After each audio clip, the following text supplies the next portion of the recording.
Welcome to Ask Faleskini podcast with a guest. I'm proud to present Jahmil Gloster from Peterborough, England. Jahmil helps burnout professionals overcome limitation by reigniting their passion and confidently attain a future driven by purpose in 90 days on his one-on-one transformative coach program. Jahmil is a certified life coach committed to help individuals achieve their personal and professional goals.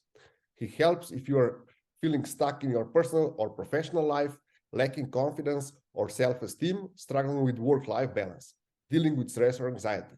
Jahmil, please tell us more about yourself. What is your story? Yes, thank you for having me on the podcast. It's a pleasure to be here.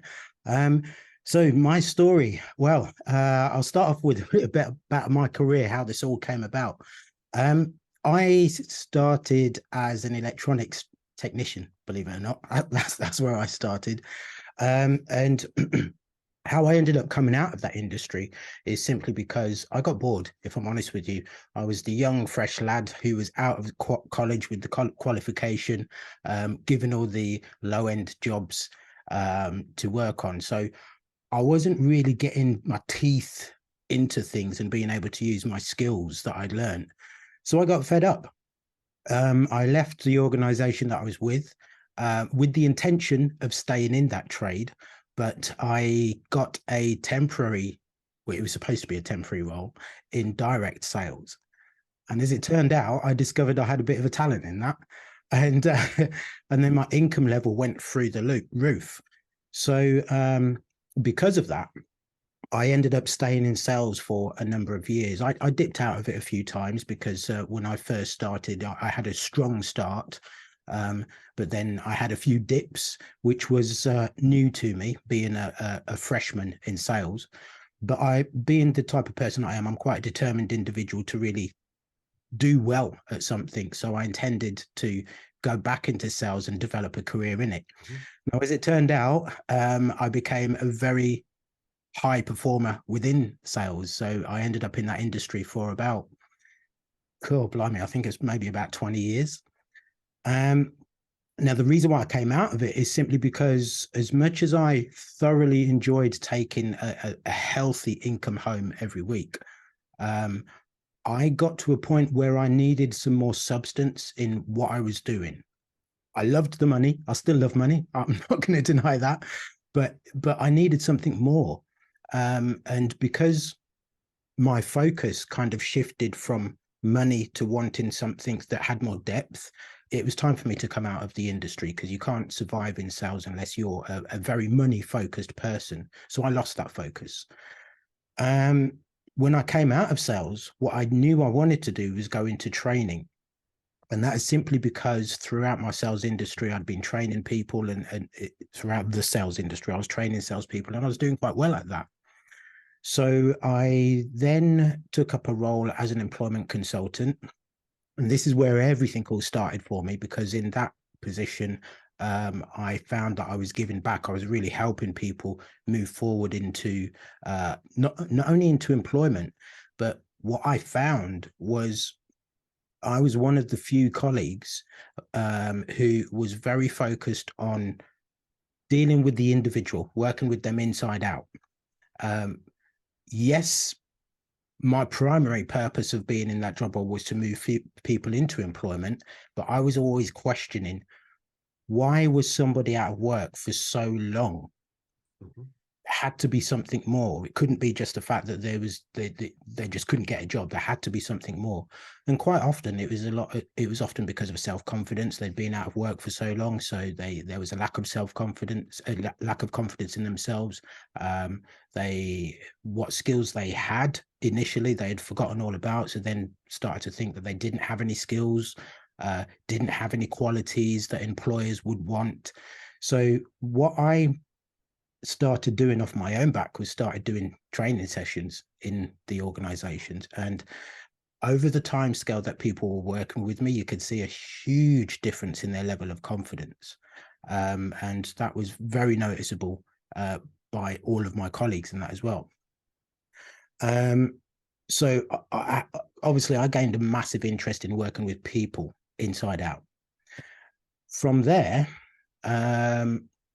I moved into adult education.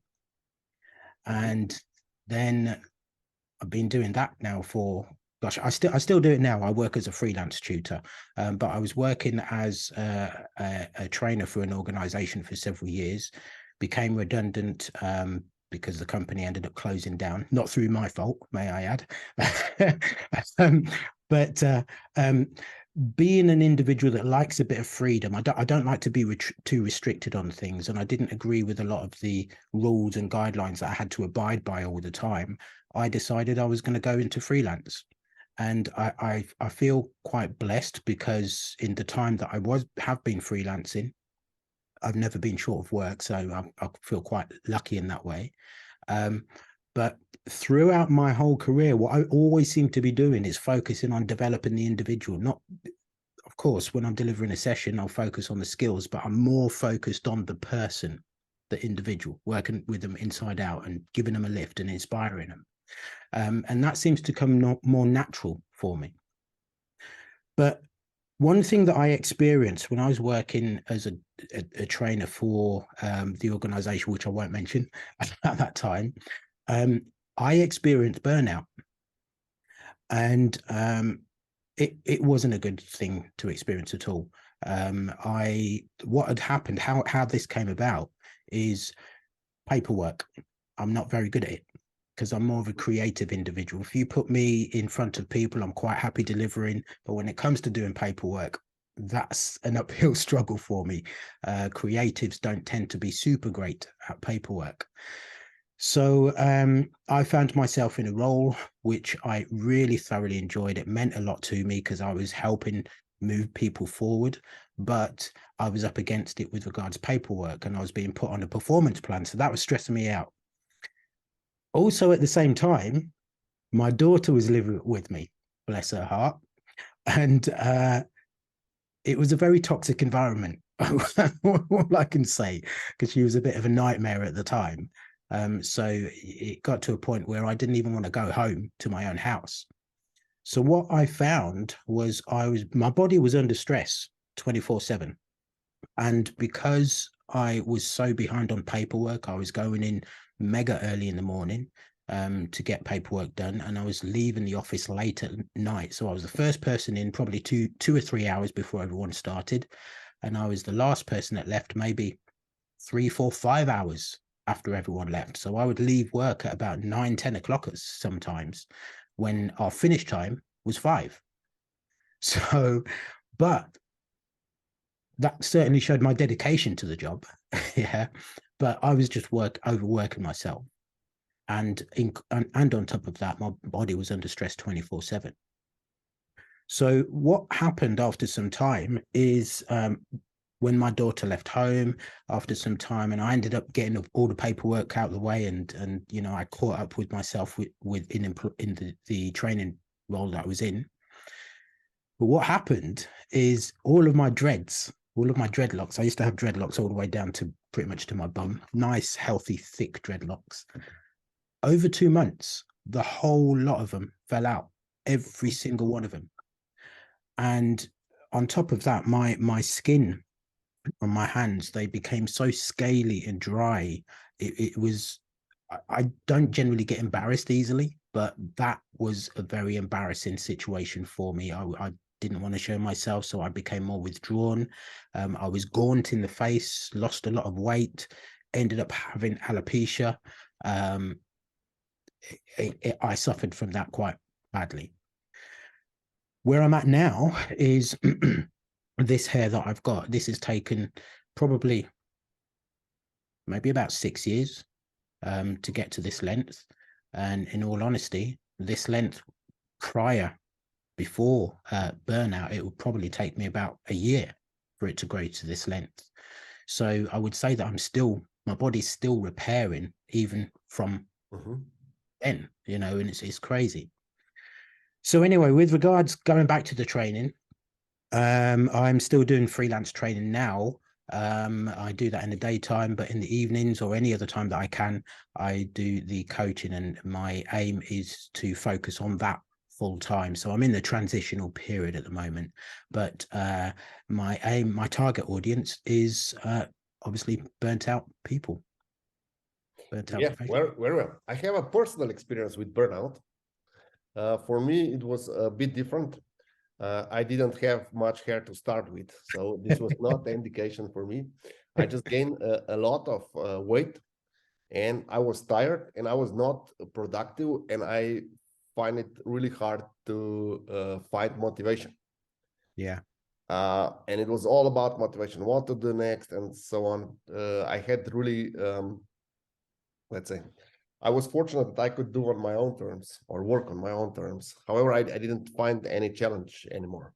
It was so the whole challenge was just having a bigger house and a bigger car, and that was it. So you explained about debt previously, and that was for sure not everything was really shallow. And I said, okay, that's not how I want to spend my life. Then I needed a lot of time just to stress out. I moved to family farm. Said, okay, I'm going out of the high stress environment of the city. Moving to family farm. Said, okay, then I needed about a year, and then I started with a strict diet and exercise regime. That helped me a lot. And after 3 years, I'm still on this diet. It's almost something between keto and low carb diet.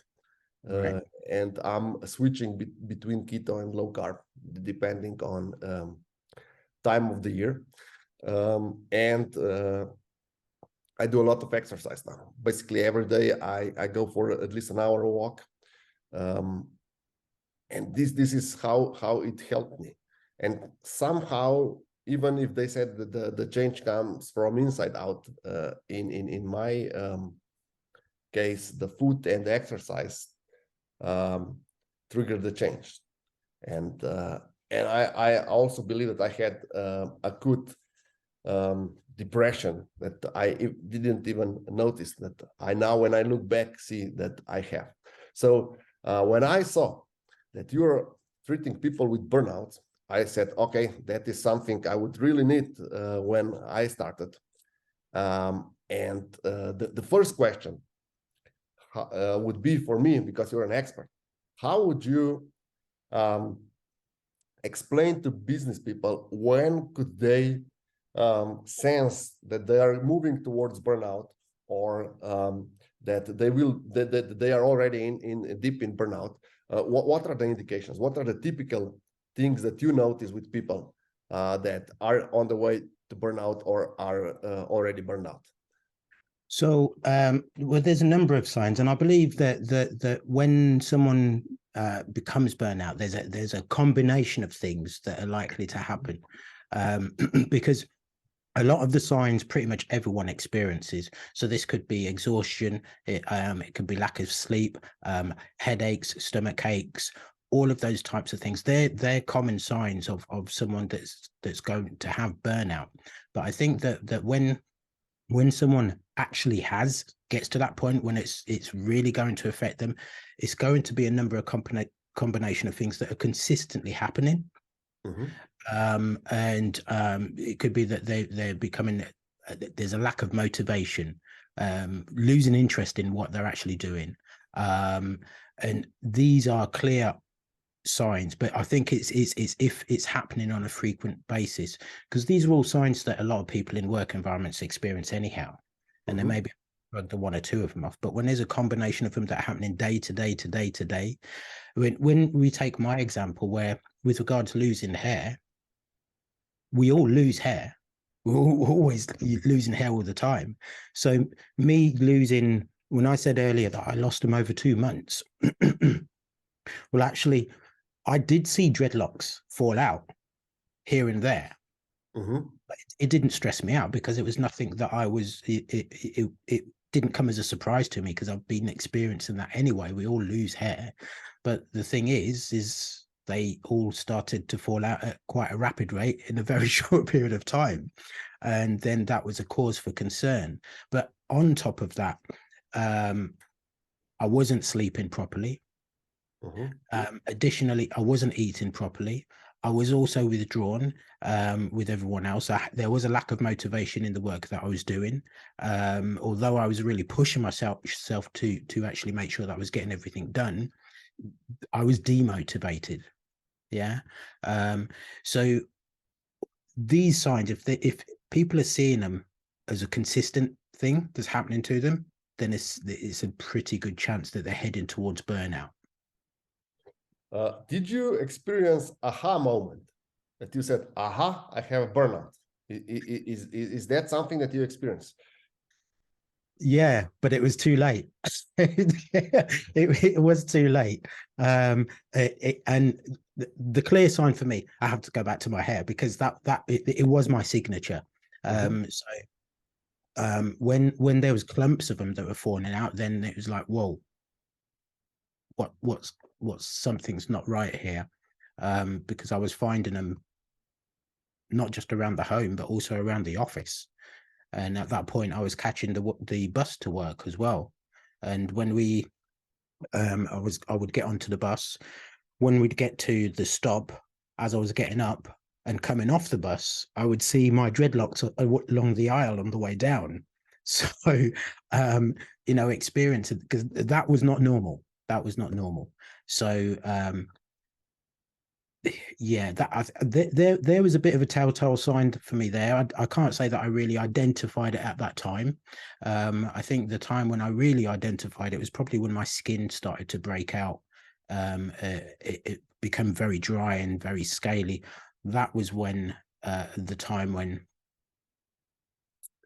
I think that was probably the aha moment just there. Because as far as my hair falling out, I put it to dye in my hair. I think that's what I thought, but it wasn't. Okay, so when you had the aha moment, did you start doing something about it right away, or you just start denying first? Or I didn't. How did it? Because I know for me it was years of denying before I finally said, okay, I have to do something with myself. It's okay. I'm just 20 kilos overweight. That is nothing. It's okay because I'm strong. I have strong bones. Blah blah blah.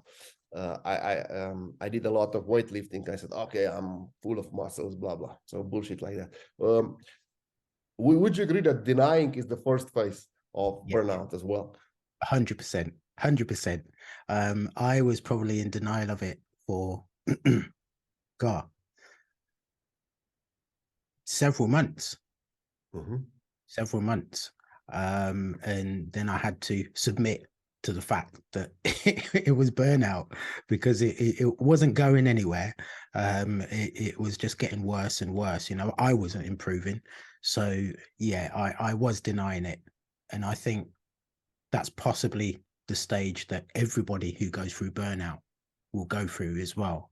Particularly if you're someone who has a habit of being more of a self-healer, not running off to the doctors or anything like that. And I'm guilty of that. If ever I'm ill, I'm the last person to go to the doctors. So yeah, denial, definitely. And that could go on for several months. And then, yeah, you have to own up and give in. Okay. And when you own it, where did you start first? Was there a food, exercise?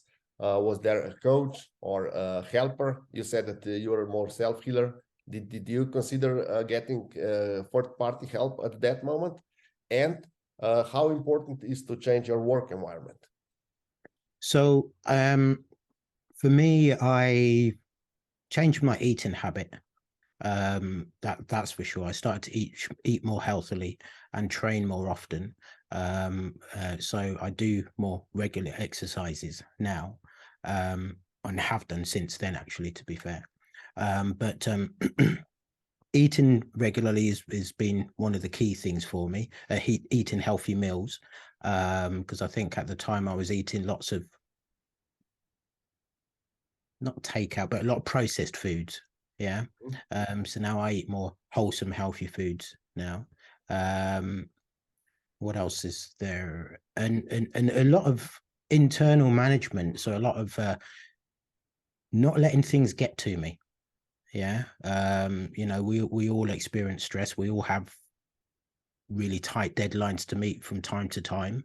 And I choose not to let any of that affect me. Now, if I see something, if I realize I'm in a situation that it is what it is, I can't deal with it, it's tough, then I'm not going to let it affect me, just let it be. And, if it means that I've got to be vocal to, I don't know, someone to tell them that I can't meet this deadline, they're going to have to wait a little bit longer, then it is what it is, because health comes first, Okay. Uh, how about changing a career? You said that you recently changed a career. Was that after burnout? Do you think that for burnout it's better to have a stability and stable job, or it's better to change and do something else, get a different meaning, get new challenge? What would you say it's a better strategy to get out of burnout? That's a good question. I think I think I think in most cases, probably people would want to change profession, because that would have left having experience in burnout in a certain industry or within a certain type of a role. It may leave quite a bad taste in your mouth to want to actually continue fulfilling a career in that role. But I think it is still possible. I think it's still possible. I think it's down to the individual, if I'm honest with you. But I think that there's a higher possibility that most people that experience burnout will want to actually leave and change and do something else completely different, and leave that experience behind. Would you say that burnout is a stigma in our environment right now, or is the thing improving? Like it's because you're burned out, you're a failure. Is that might be that it's still a stigma in our environment? I think it is. Yeah, I do think it is. Just the same as like mental health. Mental health is more open now. People are acknowledging it more. But I even think there's still a bit of a stigma with that. There's still people that think, oh, because you can't see it. If you can't see mental health a lot of times. So I think that there's still a bit of a stigma with that, and I think it's pretty much the same also with burnout. There's in the UK we have something like, what is it? There's 46% of people that are close to burnout. This is according to I think it's the World Health Organization. And at least 79% of people have experienced it. So those percentages are really high. I believe them to be very, very, very high. And yet, still, even though those statistics are there and organizations are likely to be aware of them, are they doing enough to address it? Probably not, because deadlines to complete tasks are still getting shorter and shorter, and the amount of tasks to complete within that deadline are still increasing. So it's no wonder people are experiencing burnout. But I think there is still a bit of a stigma with it, yes. Okay. In the factories, companies are responsible for well-being of their labor, the employees, and they need to watch out that machines are, let's say, human friendly, that they have a button where you can turn it off if something goes wrong. Do you think companies should be more responsible when dealing with burnouts? Should there be a system in place that would indicate a potential burnout and would then steer a person to go on a different route, maybe have a coach for burnout, maybe get a medical examination? Do you think that would be a good idea? I think so. I think a lot of industries should take advantage of having a coach, if not internally, someone whose prime role is just to coach the staff, or just hiring someone on a regular basis just to touch base with everyone. Because I think, particularly with more of the old school companies, I think that well-being is something that they've forgotten about. Yeah. And business is business at the end of the day. I understand that there's still got to make money, but got to look after the people. If people are not in the right state of mind, if people are not feeling well within themselves, then they're clearly not going to perform as well within the job role, which in turn will have an impact on the results or targets or deadlines that need to be met. So I do think that more organizations should do more with regards to well-being. Okay. Regarding burnouts, could burnout be a reason for early retirement? Possibly. Yes, I think so. Yeah, I think so. Oh, my speakers rang out. Yeah, I think so, because if I think there's more people that would be willing to work, if I'm honest with you. I think there's plenty of people that be willing to work, but they just can't be dealing with the stresses that a lot of companies organizations are putting on people. So take the early retirement, and I think you're right with that. Yeah. Okay. Since you're a burnout coach, let's say that one of our colleagues is getting signs of burnout, and he gets in contact with you. How do you start your session with him or her? Okay, so the first session that I do, it's a 45-minute free discovery session. So we chat and just have a discussion to find out what their challenges are, what their aims are, and obviously, of course, how I can help and see if we're a good fit for each other.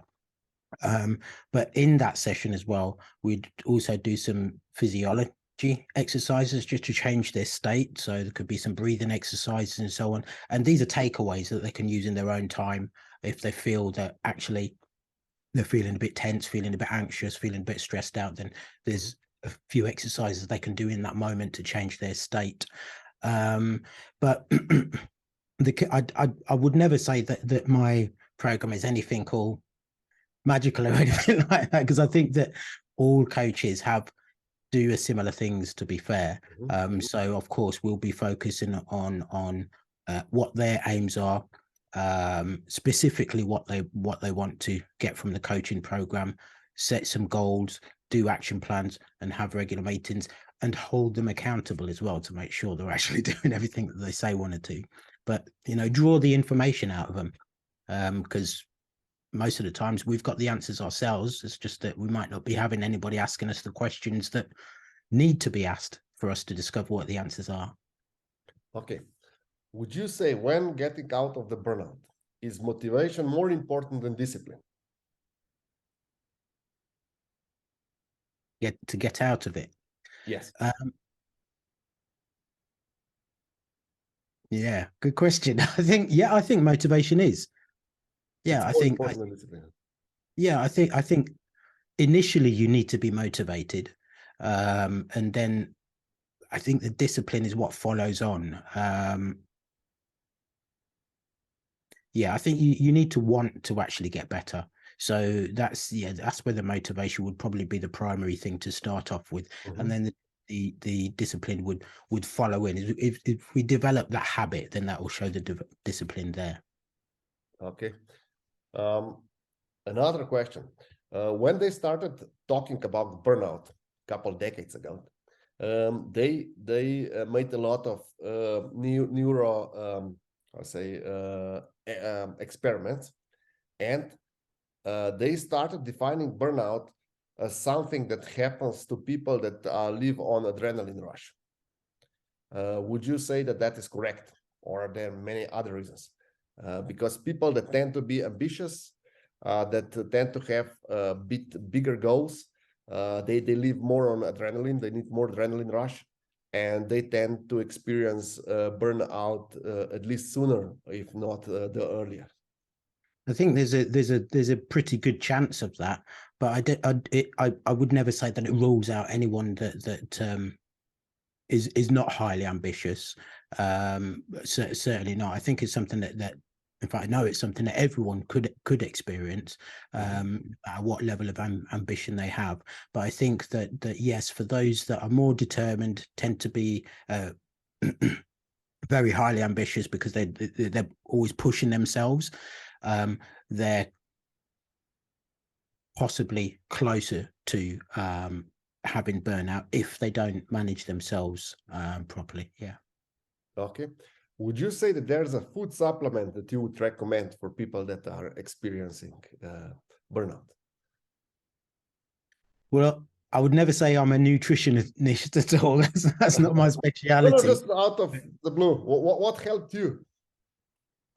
Eating healthy, real foods, healthy foods, Mhm. you know, making sure that we're having the vegetables, you know, none of the processed foods. As long as, I mean, of course, we're all going to eat the processed stuff every now and then. We're all going to eat the fast foods every now and then. That's just way of life now. But I think the important thing is to make sure that we've got a good balance on what our intake is, so that we are getting the right nutrition from the good healthy foods, you know, having all the beans and the vegetables and all of that, you know. I think that's what's important, just managing your meals properly, just being aware of what your intake is. How would you say, like yoga and Pilates, would that be a positive influence on a way out of burnout? Yeah, if it's something that stimulates you, if that's an type of exercise that stimulates you, I think so, yes, because with those exercises, in fact, with a lot of exercises, you have to focus on breathing, you know, and I always say that focused breathing is the number one technique above anything, I truly believe, to really get yourself more centered. You know, if you sing, you have to focus on breathing. If you do yoga, you have to focus on breathing. If you do martial arts, you have to focus on breathing. Everything involves all of these exercises, and certain arts require you to be focused on breathing. If you have anxiety, first thing people tell you, focus on breathing. So I think, yes, absolutely. Okay. Is there anything else you would like our listeners to take from this interview? Any quick tips of the trade or any trade secrets that you can disclose? I would say just to be aware, you know, it's easy for us to believe that you know, if we're going through a period and we're feeling a little bit exhausted and we're feeling stressed out and we're lacking sleep and motivation, it's easy to think that we can get through it. I think that's quite a common type of thought process that a lot of us go through, and yes, might be able to from time to time. But if we see that these are happening on a frequent basis, then it's a cause for concern. And that would be a time to, if we see that happening, that would be a time to actually seek support, you know, and start looking at possible changes that can be made, changing diets, making sure that they're getting the right type of exercise, practicing mindfulness, identifying how they're feeling in that moment in time, to prevent the possibility of burnout occurring, because if it's not addressed quick enough, then it could creep up on them very, very quickly without them realizing it. Mm-hmm. I will put links to your LinkedIn and other pages where you can be reached in the description below. And thank you very much for being my guest tonight. It's been a pleasure. Thank you very much. I've enjoyed it. Yeah. Thank you.